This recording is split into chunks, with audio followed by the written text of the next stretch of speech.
Olá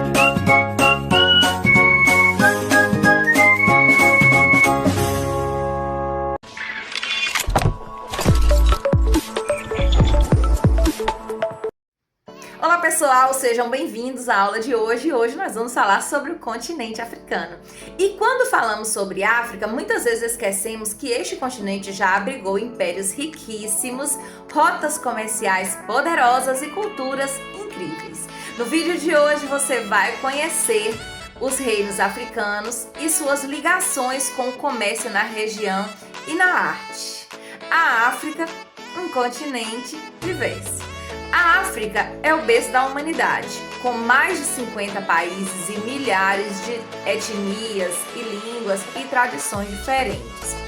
É um continente de diversidade geográfica com desertos, savanas, florestas, grandes rios como o Nilo e o Tigre. O comércio africano e o islamismo. Desde a antiguidade, a África teve rotas de comércios intensas, ligando o norte do continente com o Oriente Médio.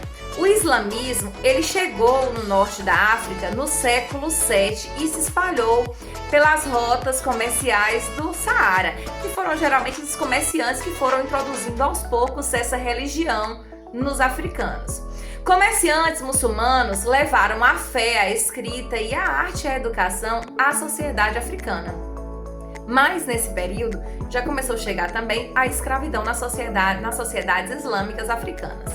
A escravidão existia na África antes da chegada dos europeus.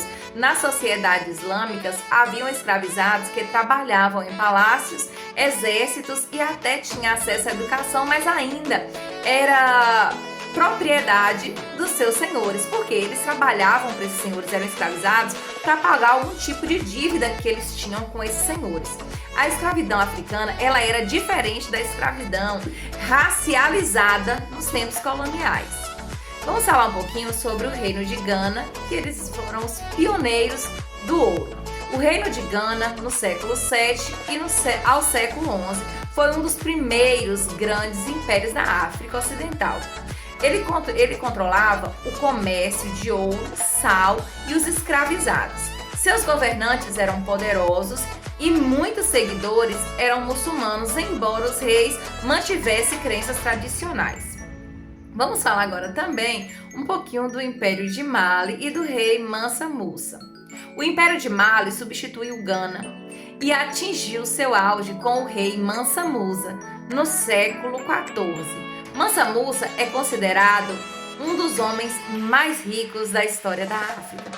Ele fez uma famosa peregrinação a Meca, levando tanto ouro, mas tanto ouro, que desvalorizou a moeda em cidades onde ele passou, porque ele costumava carregar consigo toneladas de ouro. A cidade de Timbuktu virou um centro de conhecimento islâmico e de ensino, porque foram criadas lá as primeiras universidades.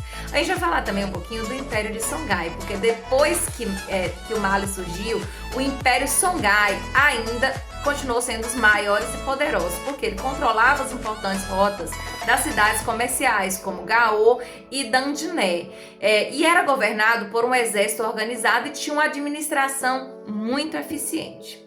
Vamos falar também nessa aula de hoje sobre os reinos iorubás e a arte de Ifé. Os reinos iorubás, no atual sul da Nigéria, formavam uma rica rede de cidades-estados como Ifé e Oyo.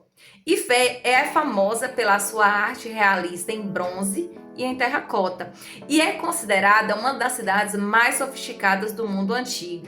A cultura iorubá influenciou diversas religiões afro-brasileiras, como o candomblé, e Salvador é um dos centros onde se propaga a maior cultura desse povo.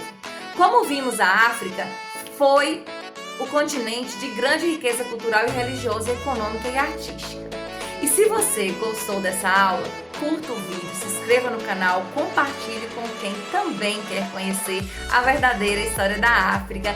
Tchau e até a próxima aula!